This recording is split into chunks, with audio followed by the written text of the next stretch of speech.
परमेश्वर के धन्य नाम की महिमा हो। प्रभात मनन के सत्र 2664 में आप सभी का बड़े प्रेम के साथ स्वागत करता हूँ। आइए आज के मनन के लिए हम पढ़ते हैं यहूदा की पत्री 13वीं पद। ये समुद्र के प्रचंड हिलकोरे हैं जो अपनी लज्जा का फेन उछालते हैं। ये डावाडोल तारे हैं जिनके लिए सदा काल तक घोर अंधकार रखा गया है। 13वीं पद में भी हम ये देख रहे हैं कि लेखक यहूदा झूठे शिक्षकों का पर्दाफाश कर रहा है। यहाँ प्रथम भाग में यहूदा उन्हें इस प्रकार परिचय कर रहा है। ये समुद्र के प्रचंड हिलकोरे हैं जो अपनी लज्जा का फेन उछालते हैं। समुद्र के किनारे जाकर समुद्र की ओर देखते रहे हुए लोग जानते हैं, दूर से लहरों को देखिएगा तो बहुत बड़ा पहाड़ या पानी का एक बहुत बड़ा दीवार किनारे की ओर आते हुए दिखाई देते हैं। परंतु जैसे जैसे किनारे पहुंच जाते हैं, इन लहरें पानी की एक हल्की धारा में सीमित हो जाती है। झूठे शिक्षकगण लोगों के सामने ऐसा दिखावा करते हैं कि वे लोगों में बहुत बड़ा आत्मिक बदलाव लाने वाले हैं और आशीषों की बरसात गिराएंगे। परंतु सच्चाई यह है कि उनके सभी दावाएं केवल दिखावा है। आप यदि ध्यान से इन लोगों को, जो लोगों के सामने अपोस्टल, प्रेरित, प्रवरण, प्रोफेट आदि आदि नाम स्वयं अपने नाम के पीछे जोड़कर चमत्कार, चंगाई आदि के दिखावा करते हैं, आप ये आसानी से समझ पाएंगे कि लोगों को अपने की ओर आकर्षित करने के लिए ये लोग तरह तरह के बहाने करते रहते हैं। निम्न बहानाओं में अपना पब्लिसिटी अथवा खुद का प्रचार, अपनी तारीफ करने के लिए मंच पर किराए पर खड़े किए गए लोग अपने आप को बड़ा दिखाने के लिए विशेष प्रकार के वस्त्र धारण आदि कई काम पहले ही तैयार किया गया कार्यक्रम के अनुसार करते हैं। लोग वास्तव में वचन की ओर नहीं, इन दिखावा वाले लोगों की ओर आकर्षित हो जाते हैं और वचन के अनुसार नहीं बल्कि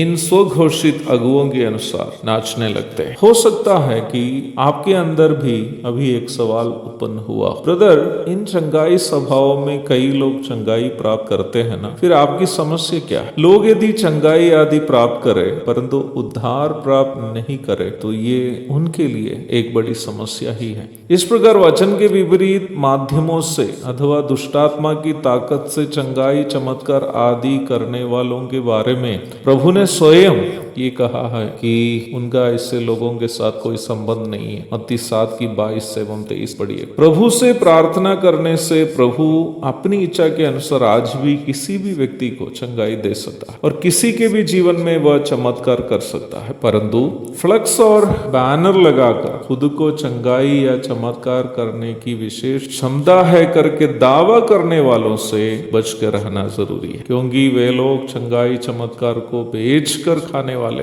कमाने वाले हैं। चंगाई और चमत्कार को अवश्य याद रखिए प्यारो, स्वयं प्रभु यीशु मसीह और उनके पवित्र प्रेरित गण जिन्हें चंगाई या चमत्कार कार्य करने की क्षमता थी, कभी भी निम्न क्षमता को नाम या रुपये कमाने के लिए वे लोग इस्तेमाल नहीं किए। प्रेरित लोग इतने साधारण जीवन बिताने वाले थे कि उनके पास ना सोने के सिक्के थे ना चांदी के। प्रेरितों के काम 3:6 पढ़िए। दिखावा करने वाले तथाकथित अगुओं के पीछे दौड़ भाग करने पर लोग वास्तव में उद्धार का सही अनुभव एवं वास्तविक आत्मिक बढ़ोतरी से ही वंचित रह जा रहे हैं। उद्धार के सही अनुभव पाए बिना प्रभु प्रभु पुकारते पुकारते एक दिन आग की झील में पहुंचते समय ही लोग ये जान पाएंगे कि चंगाई पाने से अधिक उद्धार पाने की अनिवार्यता क्या थी। इन तथाकथित अगुए खुद स्वार्थ और लोभ के चंगुल से बचे हुए नहीं हैं, परंतु लोगों के सामने ये दावा करते हैं कि लोगों की समस्याओं को ये लोग समाधान करेंगे और लोगों को आत्मिक रूप में उठाएंगे। इसलिए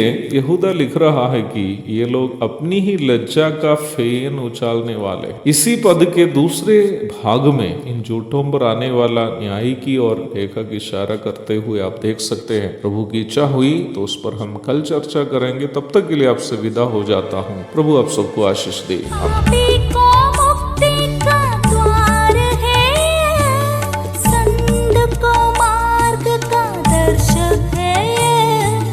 विश्वास जो करते हैं